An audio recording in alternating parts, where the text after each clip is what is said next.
कैसे हैं आप लोग।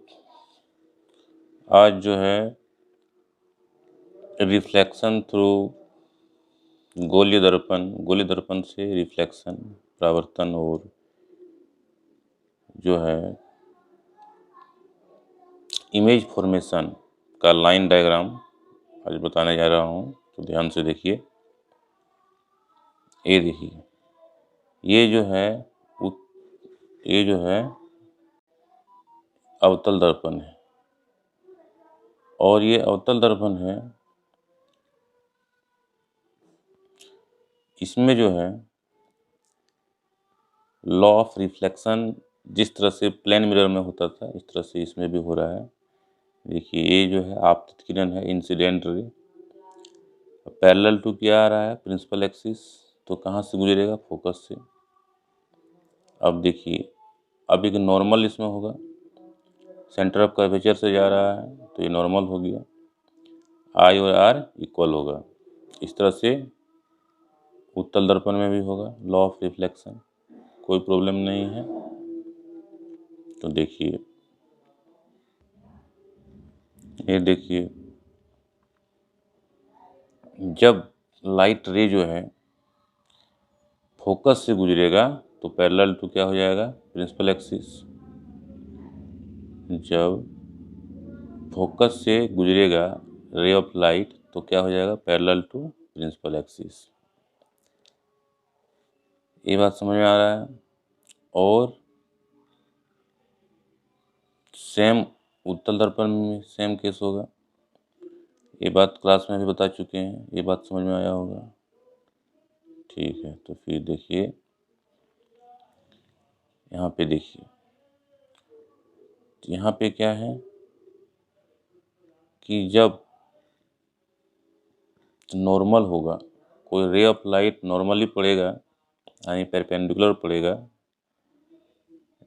दर्पण पे तो रिट्रेस हो जाएगा, यानी सेम माध्यम में, मतलब सेम डायरेक्शन में लौटेगा, वो वापस लौटेगा, रिट्रेस हो जाएगा। इस तरह से उत्तल दर्पण में भी होगा। ये कंसेप्ट है इमेज फॉर्मेशन के लिए, उसका लाइन डायग्राम बनाने के लिए बहुत ही इम्पोर्टेंट है ये सब समझना। तो ये समझ में आया होगा। दो कॉन्सेप्ट बताए। अब फोकस से अगर गुजरेगा तो parallel to principal axis, normally अगर आएगा तो रिट्रेस हो जाएगा, सेम माध्यम, सेम जिस लाइन में आया उस लाइन में वापस लौटेगा रे ऑफ लाइट। अब नेक्स्ट देखिए,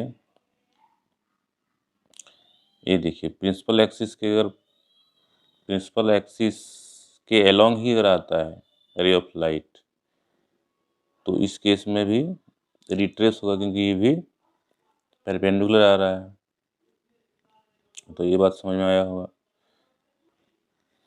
यहाँ पे देखिए ध्यान से, यहाँ पे क्या है, पहला पोजीशन है, पहला केस है ये कि जब ऑब्जेक्ट कहाँ पे है, ऑब्जेक्ट है अनंत में।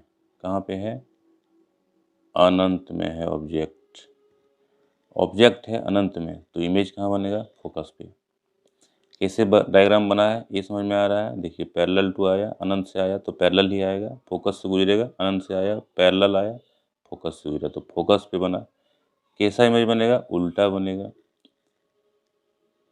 वास्तविक बनेगा और वस्तु से छोटा बनेगा। ये बात समझ में आया। तो अब देखिए, ये बात समझ में आया तो अब नेक्स्ट देखते हैं। ये देखिए, अब ऑब्जेक्ट कहाँ पे है, ऑब्जेक्ट है सी से परे, सी से परे यानी सेंटर ऑफ कर्वेचर के बाद है, मैं सेंटर ऑफ कर्वेचर के बाहर है, सेंटर ऑफ कर्वेचर के बाहर है ऑब्जेक्ट, देखिए है ना। तब कहाँ बनेगा, तब कहाँ बनेगा, सी और एफ के बीच बनेगा, सी और एफ के बीच बनेगा। देखिए इसका लाइन डायग्राम, यहाँ से एक पैरेलल लाइन आया है और फोकस से गुजरा, और एक रे जो है फोकस से गुजरा तो पैरेलल टू हो जाएगा principal axis, parallel to principal axis. और दोनों कट कहाँ कर रहा है, रिफ्लेक्शन के बाद यानी परावर्तन के बाद इस जगह पे कट कर रहा है। तो यहाँ प्रतिबिंब बना, कैसा प्रतिबिंब बना, उल्टा बना, छोटा बना, वस्तु से छोटा बना और वास्तविक बना। ये बात नोट करने लायक है। तो ये समझ में आया होगा। अब नेक्स्ट फॉर्मेशन में जाते हैं। देखिए इस केस में क्या है, जब ऑब्जेक्ट जो है सेंटर ऑफ कर्वेचर पे है, तो सेंटर ऑफ कर्वेचर पे ही बन रहा है, क्योंकि यहाँ एक रे निकला parallel to principal axis, focus से गुजरा। यहाँ से एक रे निकला पैरेलल टू हो गया प्रिंसिपल एक्सिस, दोनों कट कर रहा है यहीं पे आके। तो जब सेंटर ऑफ कर्वेचर है ना वक्रता केंद्र पे रहेगा, तो वक्रता केंद्र पे ही बनेगा, उल्टा बनेगा, वास्तविक बनेगा और बराबर साइज का बनेगा। ऑब्जेक्ट और इमेज यानी वस्तु और प्रतिबिंब बराबर साइज का बनेगा। ये बात समझ में आया होगा। अब नेक्स्ट फॉर्मेशन में जाते हैं, नेक्स्ट इमेज फॉर्मेशन में जाते हैं। तो देखिए नेक्स्ट है, अब इसमें क्या है कि ऑब्जेक्ट जो रखा गया है सेंटर ऑफ कर्वेचर और एफ के बीच में रखा गया है, इसके और इसके बीच में रखा गया है। तो जब इसके बीच में रहता है तो out of centre of curvature बनेगा इमेज। तो देखिए यहाँ पे ऑब्जेक्ट रखा गया है तो इमेज यहाँ बन रहा है, सी और एफ के बीच में रखा गया है तो सी के बाहर बन रहा है। कैसे बन रहा है, देखिए एक पैरेलल लाइन गया, एक पैरेलल लाइन गया, रिफ्लेक्शन के बाद फोकस से गया और एक रे आया जो फोकस से होते हुए आया और पैरेलल टू प्रिंसिपल एक्सिस हो गया। ये बात समझा चुके हैं। तो यहाँ पे आके कट किया, कैसा इमेज बना, देखिए वस्तु से बड़ा बना, उल्टा बना, वास्तविक बना। तो ये बात समझ में आ गया रे डायग्राम। आप देखिए नेक्स्ट जाते हैं, नेक्स्ट इमेज पर जाते हैं, इमेज फॉर्मेशन। ये देखिए अब जो है ये जो इमेज फॉर्मेशन है, ऑब्जेक्ट कहाँ रखा गया है, वस्तु को कहाँ रखा गया है, फोकस पे रखा गया। देखिए अब एक रे गया, एक रे गया, आपको देखिए यहाँ पे एक रे गया पैरेलल टू प्रिंसिपल एक्सिस, ये रे तो फोकस से गुजर गया। एक रे यहाँ से निकला, यहाँ से निकला, तो ये जो निकला ये कैसे निकला, परपेंडिकुलर नॉर्मल, नॉर्मल गया। तो नॉर्मल गया तो क्या होगा, रिट्रेस हो जाएगा। तो रिट्रेस जो हुआ, रिट्रेस हो गया तो ये दोनों और ये दोनों क्या है, पैरेलल हो गया ना, अनंत पे जाके मिलेगा। तो कहाँ पे इमेज बनेगा, फोकस पे रहेगा, तो पर इमेज कहाँ बनेगा, अनंत पे बनेगा। कैसा बनेगा, आवर्धित बनेगा। कैसा बनेगा, उल्टा बनेगा, वास्तविक बनेगा। तो ये बात समझ में आया। ये देखिए ये रे डायग्राम है, ये रे डायग्राम हो गया, समझ में आ गया। अब नेक्स्ट देखिए, देखिए ये लास्ट कंडीशन है।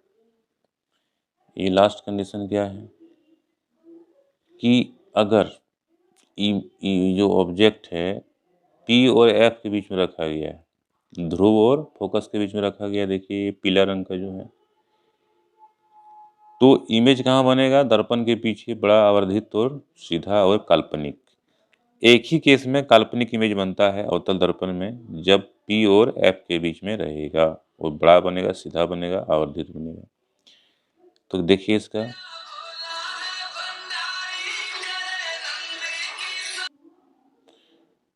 तो ये बात समझ में आ रहा है। देखिए इसका रे डायग्राम देखिए, ये जो है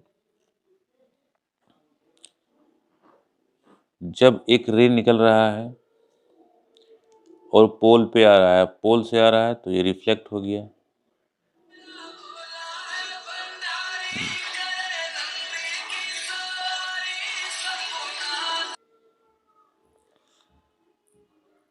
तो ये देखिए एक रे आया पोल पर, ध्रुव पे, और ध्रुव से रिफ्लेक्ट हो गया। जिस एंगल से आया उस एंगल से इसको रिफ्लेक्ट कर दिया, कोई दिक्कत नहीं है, लॉ ऑफ रिफ्लेक्शन से जिस एंगल से आया उस एंगल से रिफ्लेक्ट कर दिया। एक रे जो है, ये रे है, ये परपेंडिकुलर जा रहा है मिरर पे, तो ट्रेस हो जाएगा, सेम डायरेक्शन में मुड़ जाएगा। तो मुड़ जाएगा तो रे देखिए दोनों पैरेलल, मतलब ऐसा जा रहा है कि आपस में कभी नहीं मिलेगा। तो हम लोग डॉटेड लाइन से इसको इस दिशा में मिलाते हैं और ये यहाँ पे एक काल्पनिक इमेज बनता है। ये बड़ा, कितना बड़ा बन रहा है, आवर्धित बन रहा है, सीधा बन रहा है।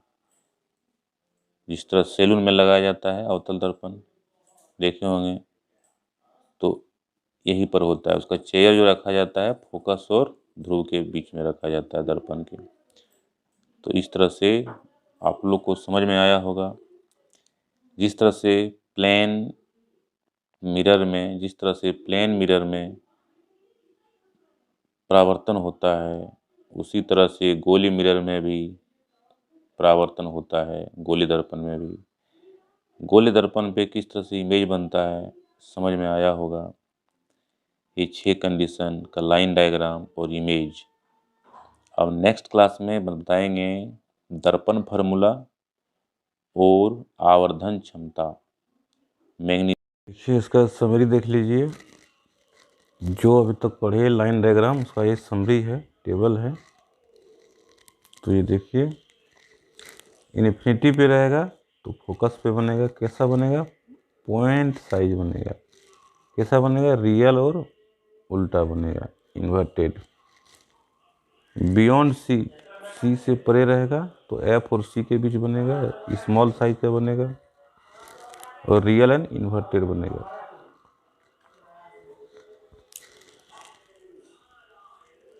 और सी पे रहेगा तो सी पे ही बनेगा, सेम साइज का बनेगा, और रियल और इन्वर्टेड बनेगा। फोकस पे रहेगा तो इन्फिनिटी पे बनेगा, हाईली इनलार्जेज बनेगा, बहुत बड़ा साइज बनेगा। फोकस पे रहेगा तो इन्फिनिटी बहुत बड़ा बनेगा, और जो है वास्तविक बनेगा, उल्टा बनेगा।